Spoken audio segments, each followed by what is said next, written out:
Buenas tardes. Junto a mis compañeros Oscar Cuadro, Cassandra Pavón, Catalina Vesga y quien les habla, Audrey Cuello, el día de hoy les hablaremos sobre la política de transferencias monetarias en Colombia.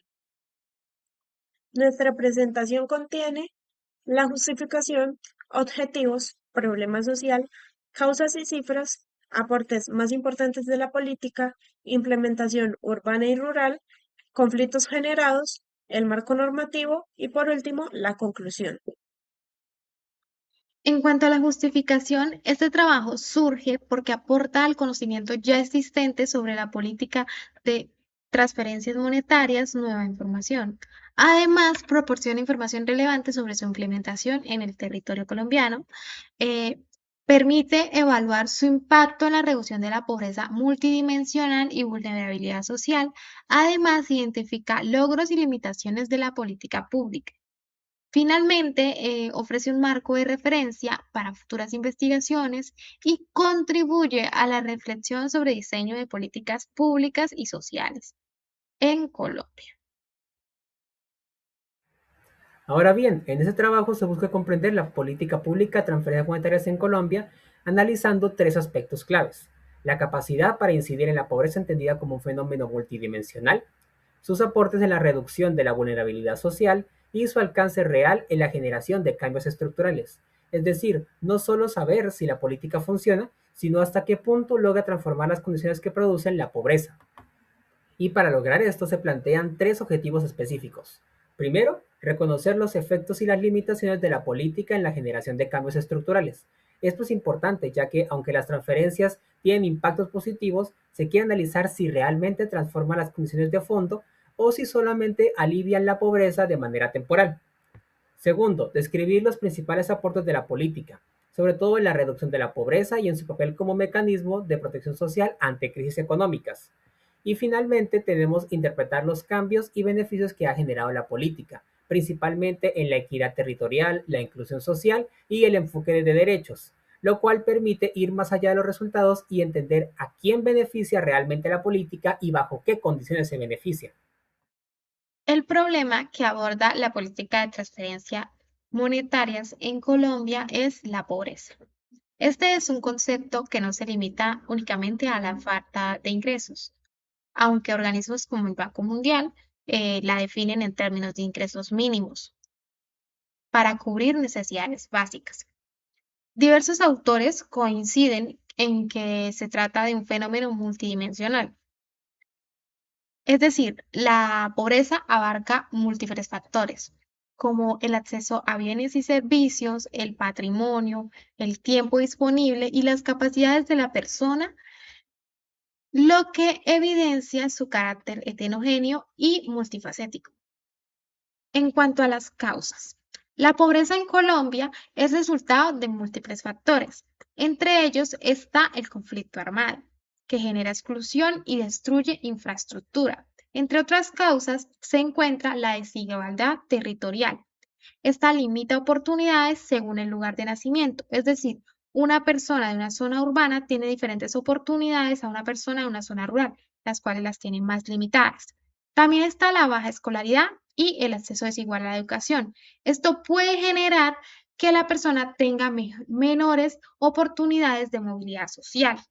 Adicionalmente está la informabilidad laboral, que reduce ingresos y protección social, tales como la pensión. Adicionalmente, están las deficiencias en infraestructura básica como vivienda y servicios públicos. Esto puede generar problemas de salud en las personas. Además, influyen factores de discriminación por género, etnia y raza. En este apartado vamos a hablar acerca de las cifras más importantes del problema. En el mundo, más de 1.1 mil millones de personas viven en pobreza multidimensional.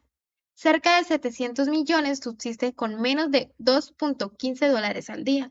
Las regiones más afectadas son África subsahariana y Asia Meridional.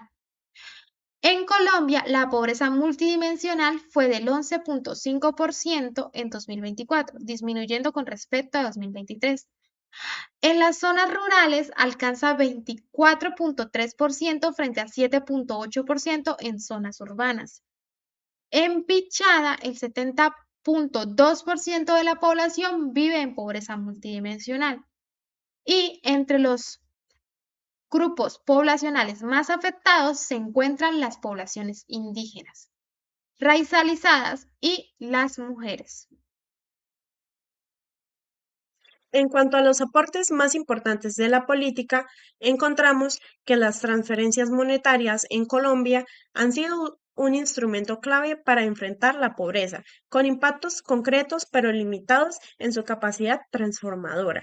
Su principal aporte ha sido la reducción directa de la pobreza monetaria, especialmente en zonas rurales, donde ha logrado disminuir significativamente la pobreza y la pobreza extrema. Esto demuestra que no solo se trata de una ayuda marginal, sino de un componente fundamental del sistema social, sin el cual los niveles de pobreza serían aún mayores. Otro aporte central es su función como mecanismo de protección en momentos de crisis, como ocurrió durante la pandemia del 2020, donde evitó que millones de personas cayeran en la pobreza. Además, estas políticas han contribuido al desarrollo del capital humano, al mejorar la asistencia escolar, la nutrición y la reducción del trabajo infantil, lo que ayuda a romper parcialmente los ciclos intergeneracionales de pobreza. Asimismo, las transferencias han generado efectos positivos en la inclusión financiera y las condiciones de vida de los hogares, facilitando el acceso a servicios financieros, el ahorro y una mayor estabilidad económica. Incluso han tenido impactos en el bienestar emocional al reducir el estrés y la ansiedad asociados a la precariedad económica. En conjunto, estas políticas permiten mejorar los ingresos en el corto plazo y fortalecer las capacidades a largo plazo. Sin embargo, su alcance es limitado debido a los bajos montos y a que no abordan las causas estructurales de la pobreza.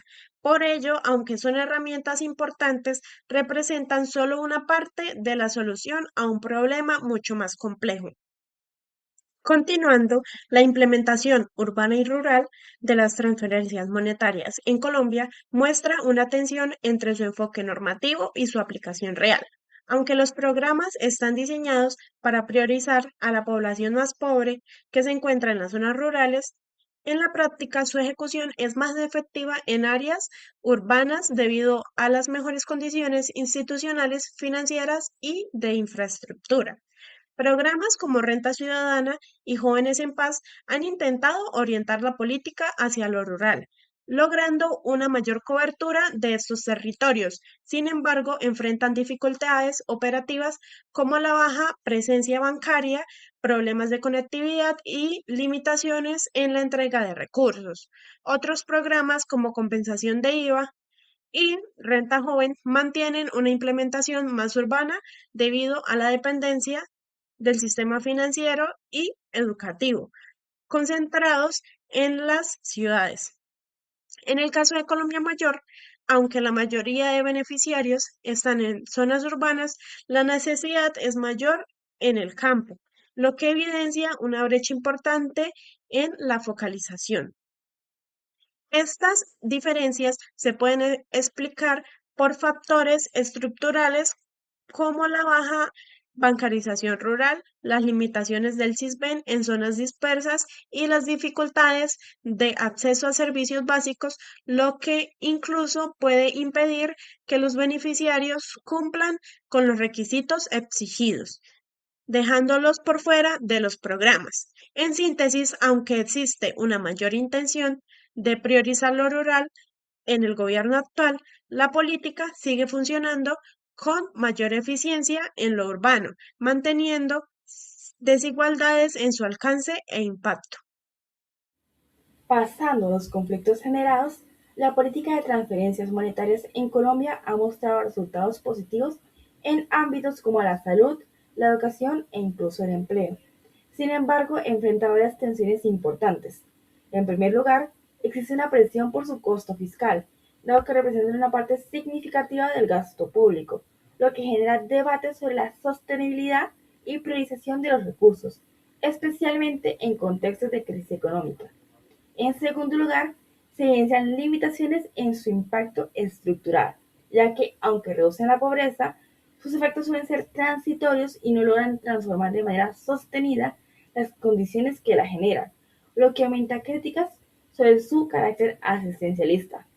Asimismo, persiste una alta exclusión de la población vulnerable, especialmente en zonas rurales, grupos étnicos e incluso población migrante, debido a tanto fallas de la focalización como a la barrera de acceso e implementación, a pesar de que existen algunos avances recientes.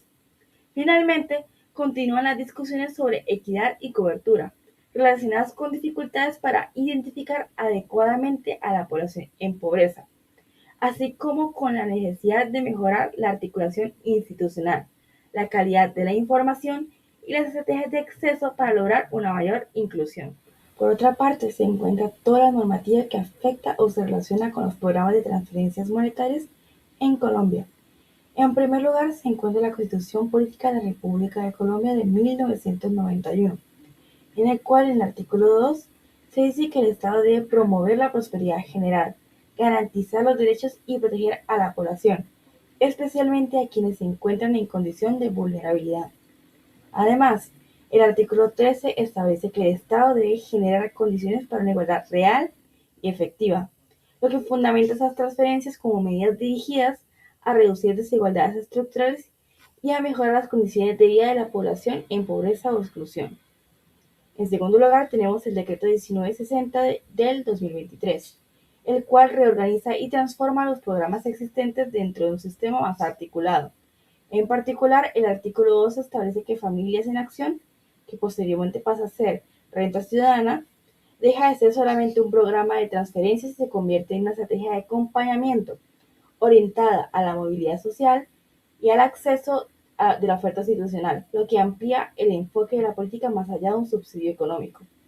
Además, el artículo 5 incorpora a Jóvenes en Acción al sistema de transferencias bajo el nombre de Renta Joven. Por su parte, los artículos 7 y 8 regulan la transición entre programas, garantizando la continuidad de las transferencias a los beneficiarios mientras se implementan los cambios. Ahora siguiendo está la Ley 2294 de 2023, la cual establece el marco general que orienta la creación, organización y propósito de las transferencias monetarias dentro del desarrollo del país. En lo referente al artículo 1, este define como objetivo del Plan Nacional de Desarrollo la superación de las desigualdades y exclusiones históricas, lo que fundamenta la necesidad de implementar programas de apoyo económico dirigidos a la población vulnerable. Además, un aspecto importante de esta ley es la creación del sistema de transferencias en su artículo 65, el establecimiento del programa Renta Ciudadana en su artículo 66 y también la creación del programa Jóvenes en Paz en el artículo 348. Pasando al decreto 441 de 2017, este reglamenta el principal instrumento de focalización utilizado para identificar a los beneficiarios de esos programas. En especial, el artículo 1 establece el marco del sistema de identificación de potenciales beneficiarios de programas sociales, o también el SISBEN, como herramienta central de la política social. Finalmente, tenemos el decreto 17 de 2025. Este define la estructura y el papel institucional de la entidad encargada de liderar estos programas. Así, en el artículo 2 se establece que el Departamento Administrativo para la Prosperidad Social tiene la función de formular, coordinar y ejecutar políticas, planes y programas orientados a la inclusión social y a la atención de población vulnerable. Ya para terminar, se concluye que la política pública de transferencias monetarias en Colombia sí ha logrado consolidarse como un instrumento clave en la lucha contra la pobreza. Ha tenido impactos importantes como lo es la reducción de la pobreza monetaria, el apoyo a los hogares en momentos de crisis y la ampliación de la cobertura hacia poblaciones vulnerables. Más sin embargo, también identificamos una limitación central, y es que la política funciona principalmente como un mecanismo de alivio inmediato, pero no como una estrategia estructural de transformación. Es decir, mejora las condiciones de vida en corto plazo, pero no logra incidir de manera profunda en las causas reales de la pobreza, como lo llega a ser la desigualdad, la informalidad o la falta de oportunidades laborales. Además, siguen persistiendo brechas importantes en su implementación, especialmente lo que son las zonas rurales, donde las dificultades de acceso, la baja presencia institucional y también los problemas de focalización reducen su efectividad. Esto hace que, aunque en el discurso se priorice estos territorios, en la práctica se sigan reproduciendo desigualdades históricas. Y finalmente, desde el enfoque de derechos encontramos que, aunque hay avances en el discurso, la política aún mantiene muchas limitaciones importantes, como lo es la focalización y las condicionalidades, que restringen el acceso pleno a los beneficios. En ese sentido, concluimos que las transferencias monetarias son una herramienta necesaria y valiosa, pero insuficiente por sí sola. Su posible efectividad a largo plazo va a depender de su articulación con políticas estructurales que realmente aborden las raíces de la desigualdad en Colombia.